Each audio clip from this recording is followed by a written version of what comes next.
ఇప్పుడు చూస్తుంటే దాదాపు ఇక్కడ ఉన్నది 1, 2 లేకపోతే ఇక్కడిక్కడ కాదు, దాదాపు చాలామంది వలసలు వచ్చిన వాళ్ళు ఉన్నారు. వాళ్ళందరి పరిస్థితి ఏంటంటారు? ఇవాళ వర్కింగ్ ప్రెసిడెంట్ కేటీఆర్ గారితో కలిసి ఈ షాపూర్ నగర్, జీడిమెట్ల ఇండస్ట్రియల్ ఏరియాలకు వచ్చాం. ఈ ఈ ఒక్క ఏరియాలోనే 1000 ఎకరాల పై చిలుకు ఉంది. ఇక్కడ 1200 పరిశ్రమలు ఉన్నాయి. 4 లక్షల కుటుంబాలు వాటి మీద ఆధారపడి జీవనం కొనసాగిస్తున్నారు 50-60 ఏళ్ళుగా. అయితే కేసీఆర్ గారి ప్రభుత్వం ఉన్నప్పుడు ఇక్కడ పరిశ్రమల వల్ల కొంత పొల్యూషన్ వస్తున్నాయి. ఆ పొల్యూషన్స్ దానికి పొల్యూషన్ రాని పరిశ్రమల నుంచి మిగతాయి ఆ రోజు ఫార్మా సిటీలోకి తరలించాలని కొంత ప్రయత్నం జరిగింది. కానీ ఇవాళ రేవంత్ రెడ్డి గారు సర్కారు ఈ హైదరాబాద్లో ఉన్న దాదాపు 9300 ఎకరాల పైచిలుకు భూములను ప్రైవేటు వ్యక్తులకు, ఒకప్పుడు పరిశ్రమలు ఈ ప్రాంతానికి రావాలి, తద్వారా ఉద్యోగ ఉపాధి అవకాశాలు వస్తాయి, ఇక్కడ ప్రజల జీవన ప్రమాణాలు పెరగాలనే ఉద్దేశంతో ఆ రోజున్న ప్రభుత్వాలు పరిశ్రమలకు ఇస్తే, ఈరోజు ఆ భూములను తీసుకొని ప్రైవేటు వ్యక్తులకు దారాదత్తం చేసే పనిలో రేవంత్ రెడ్డి గారి సర్కారు ఉంది. ఒక హిల్ట్ అనే ఒక జీవోని తీసుకొచ్చారు, ఒక పాలసీని తీసుకొచ్చారు. ఆ పాలసీని ఇక్కడ కార్మికులందరూ కూడా వ్యతిరేకిస్తూ ఉన్నారు. ఒకవైపు మాకు కనీస వేతనం దొరకట్లేదు, మా కుటుంబాలకు కడుపు నిండా 3 పూటలు తినే పరిస్థితి లేని క్రమంలో అసలు పరిశ్రమల్ని ఇక్కడి నుంచి తీసుకెళ్ళి మాకు అందులో ఎలాంటి సంబంధం లేకుండా బయటికి తరలిస్తాము, లేకపోతే ఎవరికో అమ్మేస్తాము, ఎవరికో దారదత్తం చేస్తాము అని అంటే ఊరుకోం. ఇన్ని రోజులు పొల్యూషన్లో మరి అన్ని రకాలుగా ఇబ్బందులు పడి మేము వాటిని కాపాడుకున్నాం. పొల్యూషన్ వచ్చినా మేము దానివల్లనే మా కుటుంబాలు గడిచాయి. కానీ ఈరోజు వాటినే తీసేస్తా అంటే హైదరాబాద్ ఎక్కడో బయటికి మేము పోలేము. అలాగే ఈ భూములు మాకు కావాల్సిన మరి విధంగా మలచకుండా ప్రైవేటు వ్యక్తులకు, ప్రైవేటు కంపెనీలకు దారాదత్తం చేసే ప్రయత్నం చేస్తున్నారు. కాంగ్రెస్ పార్టీ కేసీఆర్ గారి మరి ఏ లక్ష్యం కోసం, ఏ ఉద్దేశంతో తెలంగాణ సాధించినో దానికి తూట్లు పొడిచే విధంగా దాదాపు 5 లక్షల కోట్ల రూపాయల కుంభకోణానికి తెరలేపింది. ఇవాళ ఇక్కడ మార్కెట్ వాల్యూ ₹1,00,000 పైచిలకు ఒక గజానికి ఉంటే కేవలం 4-5 వేల రూపాయలకే ప్రైవేట్ వ్యక్తులకు కట్టబెడుతున్నారు.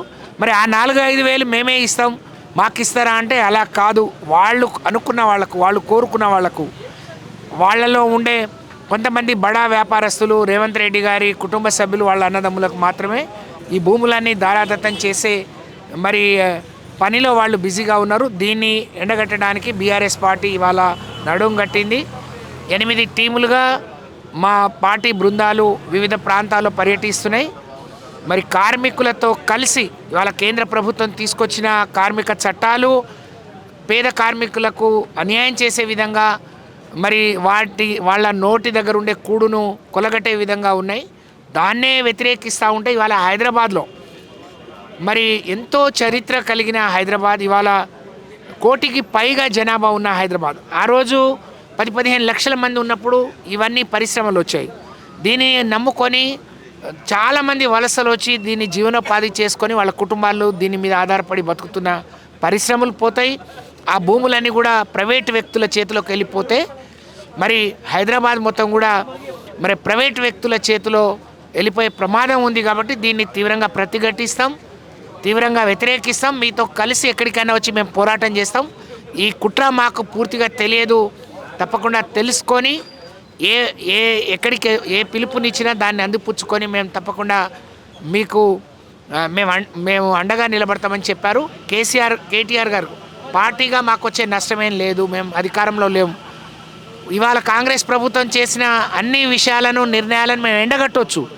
కానీ తిరిగి హైదరాబాద్లో మనం ఏదైనా చేద్దామంటే, ఒక ఇల్లు కట్టుకుందామంటే, ఒక శ్మశాన వాటిక కట్టుకుందామంటే, ఒక పార్క్ కట్టుకుందామంటే కూడా ప్రభుత్వ స్థలాలే లేకుండా వెళ్ళిపోతున్నాయి. కాబట్టి దీన్ని అడ్డుకుంటాం, దీన్ని తీవ్రంగా వ్యతిరేకిస్తున్నాం.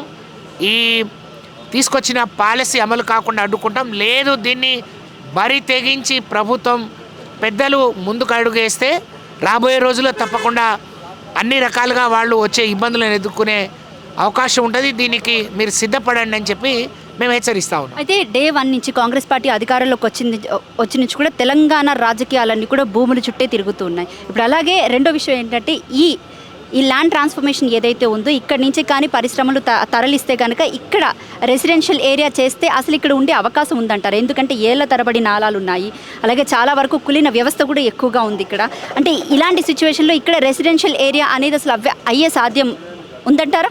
టెక్నాలజీ బాగా పెరిగింది, పొల్యూషన్ లేని పరిశ్రమలు ఉన్నాయి, లేకపోతే పొల్యూషన్ని నివారించగలిగే టెక్నాలజీ వచ్చినప్పుడు దానికి తగినట్టు ఇవ్వండి. మేము ఇక్కడి నుంచి వస్తే మాకు అంటే ఈవెన్ పరిశ్రమ యజమానులు కూడా మేము బయటికి తీసుకెళ్తే మాకు అక్కడ స్కిల్డ్ లేబర్ దొరకరు, ఊరు బయటికి ఎవరు రారు, మాకు ఇక్కడే ఉంచమని చెప్పడం జరుగుతుంది. మీరు అన్నట్టు రేవంత్ రెడ్డి గారు ప్రతిపక్షంలో ఉన్న వేరే పార్టీలో ఉన్న డే 1 నుంచి ఆయన ఒక రియల్ ఎస్టేట్ బ్రోకరు, ముఖ్యమంత్రిగా కంటే ఆయన ఒక బ్రోకర్గానే ఎక్కువ ఈ ప్రజలకు తెలుసు. ఎక్కడ భూములు ఉన్నా ఆయన ఒక వ్యవస్థను ఏర్పాటు చేసుకొని ఎక్కడెక్కడ వివాదంలో ఉన్న భూములు ఉంటాయి, లేకపోతే ఎక్కడ ఇబ్బందులు ఉన్న భూములు ఉంటాయి, ఎక్కడ ప్రభుత్వ భూములు ఉంటాయి, వాటిని కొల్లగొట్టే ప్రయత్నం చేస్తున్నారు. నిన్న మొన్న కూడా స్వయంగా మంత్రి గారి కొడుకే గండిపేట ఏరియాలో ఏ విధంగా హల్చల్ చేశారో ప్రజలందరూ కూడా గమనించారు. అంటే రేవంత్ రెడ్డి గారు వారి మొత్తం వ్యవస్థ ఒక మూటలాగా ఏర్పడి ఈ రాష్ట్రంలో ఉన్న ప్రభుత్వ భూములను, ప్రైవేటు వ్యక్తుల భూములను మరి కొల్లగొట్టే ప్రయత్నం చేస్తున్నారు. ఇవాళ ఆయన సొంత నియోజకవర్గం లగచెర్లలో కూడా అదే పరిస్థితి తీసుకొస్తే ఆ రోజు గిరిజనులే ఢిల్లీ వరకు వెళ్ళి దాన్ని ఎదుర్కొన్నారు, అడ్డుకున్నారు, దాన్ని ఆపుకోగలిగారు. కానీ వాళ్ళ మెడ మీద కత్తి ఇంకా ఉన్నట్టు వాళ్ళు భావిస్తూ ఉన్నారు. అలాగే హైదరాబాద్లో కూడా ఎక్కడ కేసీఆర్ గారు ఆ రోజు ధరణి తీసుకొచ్చి ప్రభుత్వ భూములను కాపాడి వాళ్ళకు రక్షణ కవచంలాగా రైతులకు, ఆ భూస్వాములకు, మరి ఎవరైతే భూమి యజమానులు ఉంటారో వాళ్ళకు ఒక రక్షణ కవచం లాగా వస్తే మీరు భూభారతి అని చెప్పి కాంగ్రెస్ పార్టీకి భూహారతి లాగా ఇలా వాళ్ళు తీసుకొచ్చే నిర్ణయాలు పనిచేస్తూ ఉన్నాయి. దీన్ని తీవ్రంగా ఖండిస్తూ ఉన్నాం, గర్హిస్తూ ఉన్నాం. ప్రజలు కూడా గమనించి బీఆర్ఎస్ పార్టీ చేసే పోరాటం ఇవాళ పార్టీ కోసమో నాయకుల కోసం కాదు, ఈ రాష్ట్ర భవిష్యత్తు కోసం, రాష్ట్ర ప్రజల అవసరాల కోసం,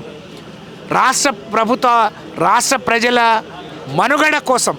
ఒకప్పుడు దేశంలో నంబర్ 1గా అభివృద్ధిలో, సంక్షేమంలో ఉన్న ఇవాళ తెలంగాణ ఇవాళ దోపిడీలో, కమిషన్లో, మరి భూదోపిడీలో, మరి అవినీతిలో మరి నంబర్ 1గా మారిపోతుంది. ఇది చాలా దురదృష్టకరం.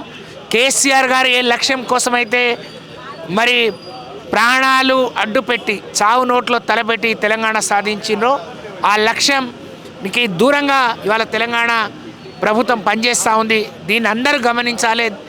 ఈ పోరాటానికి మీరందరి మద్దతు కావాలని నేను తెలంగాణ ప్రజానికానికి విజ్ఞప్తి చేస్తూ ఉన్నాను. Thank you.